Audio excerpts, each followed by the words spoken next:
Baik, Assalamualaikum warahmatullahi wabarakatuh. Jadi hari ini kami akan mempresentasikan hasil diskusi kami terkait analisis kritis, rekomendasi dan juga hasil desain ulang terkait desain pembelajaran berbasis understanding by design untuk memenuhi UAS perancangan dan pengembangan kurikulum yang diampu oleh Ibu Tika Puspita Widyarini. Laporan ini disusun oleh kelompok 2 PPG PGSD kelas B dengan anggota yang pertama yaitu ada Asyah Maria SPD, kedua Mawahesa Klim SPD, 3 Mutia Elwi Amelianor SPD, 4 Nadratun Najah SPD, 5 Nurul Rizkia SPD, 6 Rahmat Khairanur SPD, 7 Selama Wida SPD, 8 Sri Indriati Nurhaliza SPD, 9 Ulfa Mutia Zahra SPD, dan yang terakhir yaitu Zainatur Rahmah SPD. Baik, untuk materi yang pertama yaitu analisis dan evaluasi desain pembelajaran berbasis understanding by design. Pada penjelasan ini akan memuat hasil analisis kritis terhadap rancangan pembelajaran materi rantai makanan menggunakan pendekatan UBD. Kemudian analisis dilakukan pada 4 aspek utama, yaitu yang pertama kejelasan tujuan pembelajaran, kedua kesesuaian asesmen dengan tujuan, relevansi pembelajaran terhadap peserta didik, dukungan terhadap pembelajaran mendalam. Selain itu akan ada dipaparkan juga kekuatan, kelemahan, dan kesenjangan yang ditemukan dalam desain pembelajaran tersebut. Baik, langsung saja yang pertama yaitu kejelasan tujuan pembelajaran. Pada desain pembelajaran tersebut, tujuan sudah mencakup konsep penting rantai makanan, yang mana yaitu peserta didik diarahkan untuk memahami pengertian rantai makanan, mengidentifikasi komponen penyusun rantai makanan, menjelaskan hubungan antara komponen dalam ekosistem, dan menyelidiki hubungan antara komponen biotik dan abiotik. Namun, desain ini juga memiliki kelemahan, yaitu tujuan belum cukup spesifik dan terukur, di mana beberapa tujuan masih menggunakan kata kerja yang sulit untuk diukur. Kemudian urutan tujuan belum menunjukkan perkembangan kemampuan berpikir secara bertahap dan perlu penyusunan dari kemampuan dasar menuju kemampuan yang lebih kompleks agar lebih sistematis. Yang kedua yaitu keterpaduan asesmen dengan tujuan. Adapun kelebihan asesmen yaitu sudah sesuai dengan sebagian tujuan pembelajaran, di mana poster digunakan untuk melihat pemahaman konsep secara visual dan kegiatan presentasi digunakan untuk melihat kemampuan menjelaskan hubungan antar komponen rantai makanan. Adapun untuk kelemahannya yaitu penilaian masih berfokus pada hasil akhir, di mana belum ada penilaian terhadap proses belajar peserta didik, belum keterampilan kolaborasi belum diukur secara khusus, dan kemampuan berpikir kritis juga belum dinilai secara sistematis. Dari beberapa kelemahan ini dapat dilakukan perbaikan dengan menambahkan rubrik kolaborasi, menambahkan lembar observasi proses diskusi, dan menggunakan penilaian autentik untuk mengukur investigasi dan penalaran peserta didik.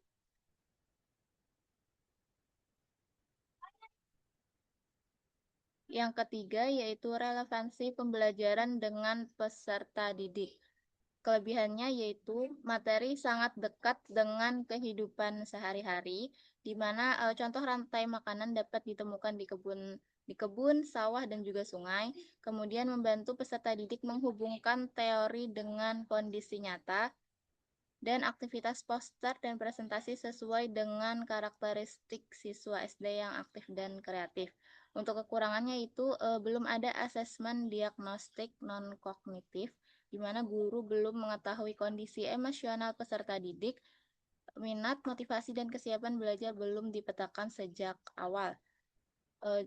Sehingga untuk kedepannya guru dapat memberikan angkat sederhana, refleksi awal pembelajaran, ataupun pertanyaan pemantik mengenai perasaan dan kesiapan belajar siswa. Yang keempat yaitu dukungan terhadap pembelajaran mendalam atau deep learning. Pembelajaran yang disusun sudah mendukung deep learning, di mana peserta didik tidak hanya menerima informasi, tetapi aktif membangun pengetahuan. Kemudian juga terjadi diskusi kelompok dalam proses belajar. Peserta didik membuat poster sebagai bentuk konstruksi pengetahuan. Peserta didik mempresentasikan hasil kerja untuk mengomunikasikan pemahamannya. Sehingga hal ini dapat mengembangkan keterampilan peserta didik seperti berpikir kritis, komunikasi, kolaborasi, pemecahan masalah, dan menghubungkan konsep dengan kehidupan nyata.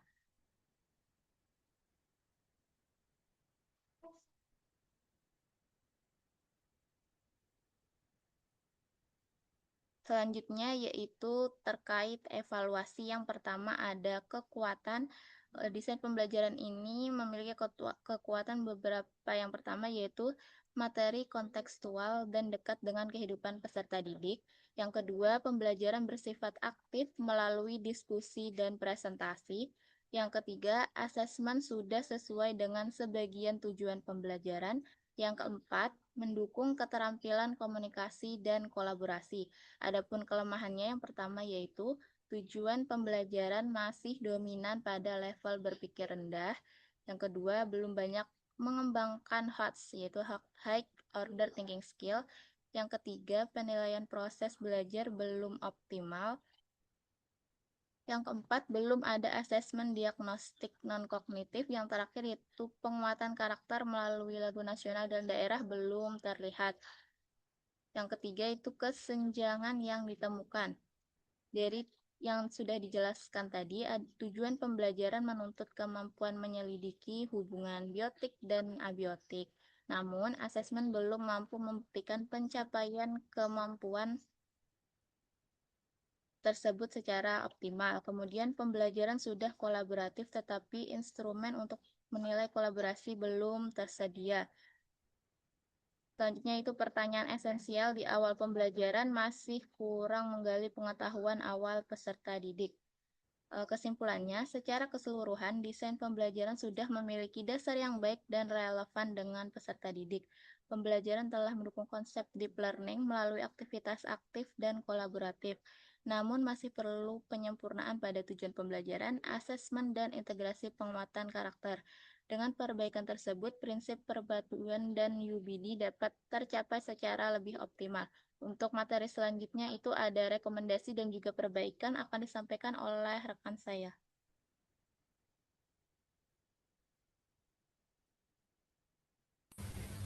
Baik, terima kasih kepada teman saya, rekan saya sebelumnya. Di sini saya izin melanjutkan mengenai rekomendasi perbaikan desain pembelajaran. Baik, tadi telah dipaparkan oleh teman saya sebelumnya desain pembelajaran yang kami pilih. Adapun rekomendasi untuk perbaikannya agar lebih sesuai dengan prinsip UBD ataupun dan pembelajaran berpusat pada peserta didik dan pembelajaran mendalam, kami mendapat 7 rekomendasi perbaikan. Yang pertama, perbaikan tujuan menggunakan kata kerja operasional yang lebih mendukung. Pada modul tadi, kalimat dalam penulisan tujuan pembelajaran masih belum menggunakan kata kerja operasional yang mungkin dianggap kurang profesional. Tidak konsistennya menggunakan peserta didik ataupun menggunakan kalimat siswa. Jadi perlu harus diperhatikan dalam penulisan tujuan pembelajaran agar seragam. Misalkan nih, contoh melalui diskusi pemecahan masalah, peserta didik mampu memprediksi dan menyimpulkan dampak perubahan populasi satu komponen terhadap kestabilan seluruh ekosistem, yang mana ketergantungan biotik dan abiotik. Yang kedua ada menambahkan asesmen diagnostik non-kognitif. Dengan menambahkan asesmen diagnostik non-kognitif merupakan langkah strategis untuk memetakan kondisi psikososial, kesiapan emosional, dan gaya belajar siswa sebelum proses pembelajaran dimulai. Dalam UBD sendiri, adanya diagnostik non-kognitif ini salah satu langkah untuk mengoptimalisasi aspek where to, yaitu dengan membantu guru merancang elemen hook and hold and trailer. yang mana merangsang ataupun mengetahui tingkat perkembangan peserta didik sehingga guru dapat mampu menyampaikan materi yang sesuai dengan relevan peserta didik yang dipilih. Sehingga aktivitas pemantik yang dipilih ataupun pembelajaran yang dipilih benar-benar relevan dengan minat dan profil psikologis peserta didik. Yang ketiga, ada menyesuaikan pertanyaan esensial yang dapat mendukung pengetahuan awal siswa. Pada modul pertanyaan esensial bersifat faktual, yang kemudian dapat diperbaiki dengan membuat pertanyaan kritis dan terbuka. Misalkan nih seperti bagaimana nih misalkan satu makhluk hidup itu punah dapat mengancam kelangsungan hidup makhluk hidup lainnya dalam sebuah ekosistem. Kemudian yang keempat ada memperkuat pembelajaran mendalam. Untuk menciptakan pembelajaran mendalam atau deep learning pada modul ini, maka harus dengan cara mengubah cara belajar siswanya. Dari yang awalnya hanya menghafal definisi dan urutan panah rantai makanan, atau yang kita sebut belajar permukaan ataupun mengetahui hafalan saja, menjadi belajar yang berfokus pada pemahaman inti materi, ingkatan jangka panjang siswa, serta kemampuan siswa dalam menggunakan ilmu tersebut untuk menyelesaikan masalah nyata di kehidupan sehari-hari. Kemudian yang kelima ada konstruksi pemahaman bermakna atau enduring understanding. Dalam kerangka UBD sendiri, pilar paling penting dalam tahap 1 yaitu enduring understanding. Konsep ini sendiri digagas oleh Grant and Wiggins dan J. McTighe untuk mendefinisikan gagasan-gagasan besar big ideas yang memuat nilai transcendental, konsep mendalam, dan memiliki kegunaan praktis yang melampaui batas ruang kelas serta ujian formal biasa. Konsep ini sendiri bersifat abstrak dan membutuhkan proses inquiry, analisis, serta refleksi mendalam dari peserta didik ataupun siswa sendiri untuk dapat mencapainya. Tidak bisa sekedar didapatkan melalui ceramah searah dari guru semata. Kemudian yang keenam ada menyelaraskan tujuan, asesmen, dan aktivitas pembelajaran.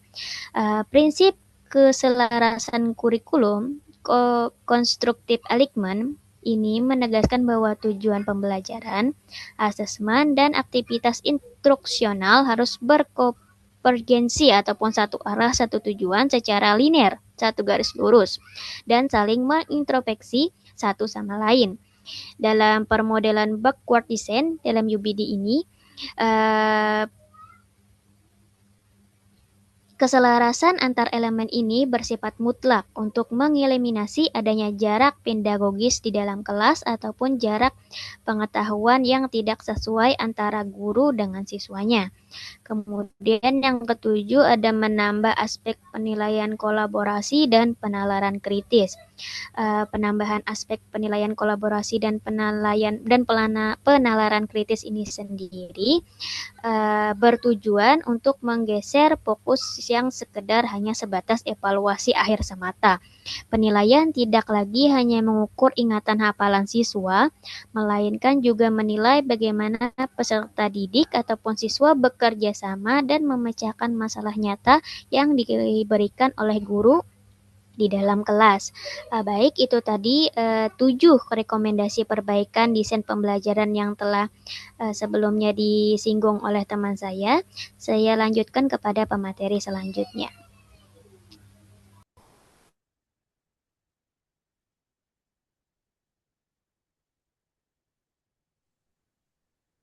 Baik, setelah bagian rekomendasi perbaikan yang telah disampaikan oleh teman saya tadi, maka next slide.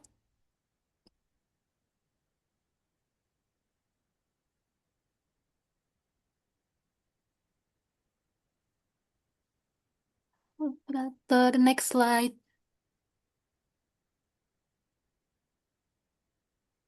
Maaf, sebentar ya. Belum bisa.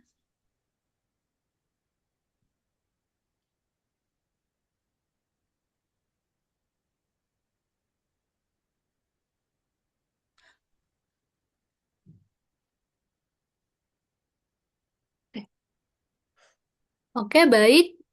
Setelah bagian rekomendasi perbaikan yang telah disampaikan oleh teman saya tadi, maka selanjutnya adalah yaitu kami mendesain ulang desain pembelajarannya, di mana hasil desain ulang ini menggunakan UBD 3 tahap pada materi rantai makanan dan ekosistem yang ada sebagai berikut.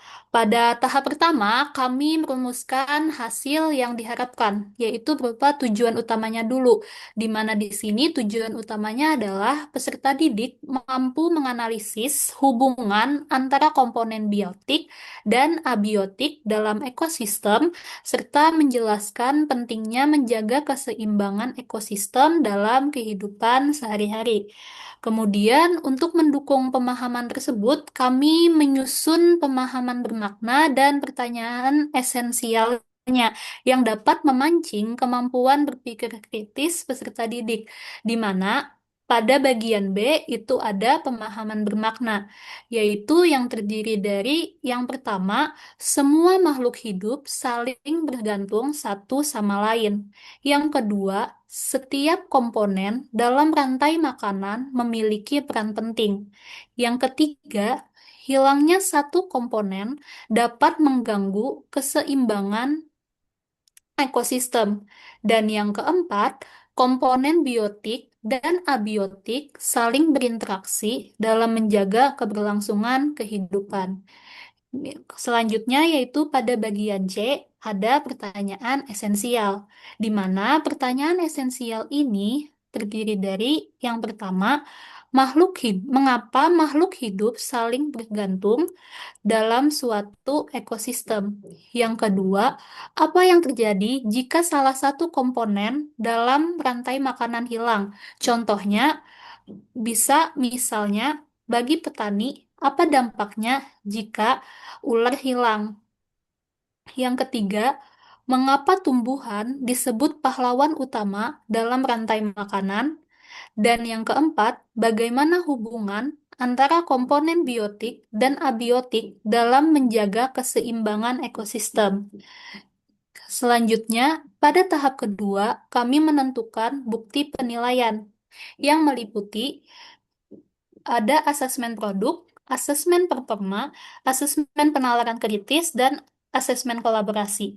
Di mana pada asesmen produk ini dibuktikan dengan peserta didik membuat poster rantai makanan. Kemudian yang kedua ada asesmen performa, di mana hal ini dibuktikan dari presentasi hasil diskusi kelompok yang sudah dilakukan oleh peserta didik.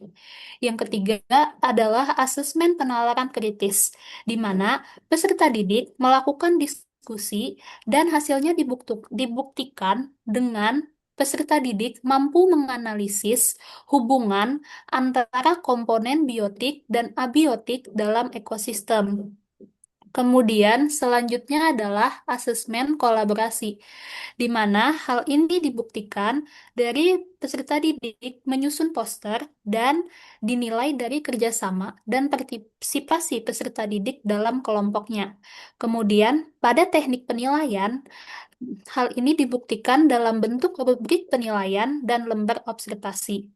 Kemudian, selanjutnya adalah penilaian tidak hanya berfokus pada hasil akhir, tetapi juga pada proses belajar peserta didik. Pada tahap ketiga, kami menyusun rencana pembelajaran atau strategi pembelajaran, di mana hal ini terdiri dari pendahuluan, kegiatan inti, dan kegiatan penutup. Pada kegiatan pendahuluan, guru dan peserta didik berdoa bersama untuk membuka pelajaran. Selanjutnya, guru mengecek kehadiran peserta didik. Yang ketiga, guru membagikan asesmen diagnostik non-kognitif untuk diisi oleh peserta didik. Yang keempat, guru bersama peserta didik menyanyikan lagu Garuda Pancasila. Yang kelima, guru menyampaikan tujuan pembelajaran. Dan yang terakhir, pada bagian pendahuluan, guru memberikan pertanyaan pemantik tentang rantai makanan. Kemudian, pada kegiatan inti, yang pertama, guru menjelaskan materi tentang rantai makanan. Yang kedua, guru dan peserta didik melakukan tanya jawab seputar materi rantai makanan. Yang ketiga, guru membagi peserta didik menjadi beberapa kelompok. Yang keempat, guru membagikan alat dan bahan untuk membuat poster rantai makanan. Yang kelima, peserta didik membuat poster rantai makanan. Selanjutnya, guru memantau kegiatan diskusi kelompok. Kemudian, kelompok perwakilan melakukan presentasi dan kelompok lain memberikan tanggapan.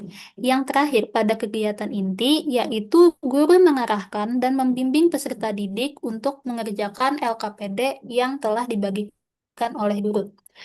Kemudian, pada kegiatan penutup, terdiri dari yang pertama, guru dan peserta didik melakukan refleksi pembelajaran.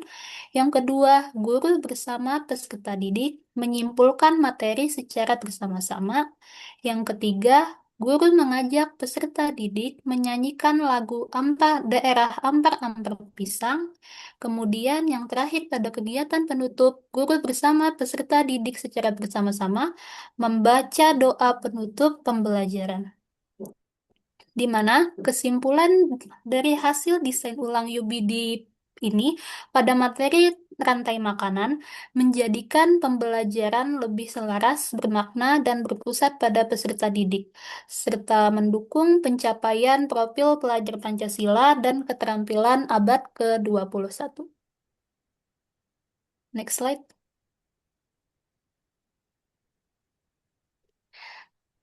Baik, demikian presentasi dari kelompok kami mengenai analisis kritis, rekomendasi, dan hasil desain ulang rancangan UBD dari kelompok 2. Kami mohon maaf apabila terdapat kekurangan maupun kesalahan dalam penyampaian materi ini. Sekian dan terima kasih. Wassalamualaikum warahmatullahi wabarakatuh.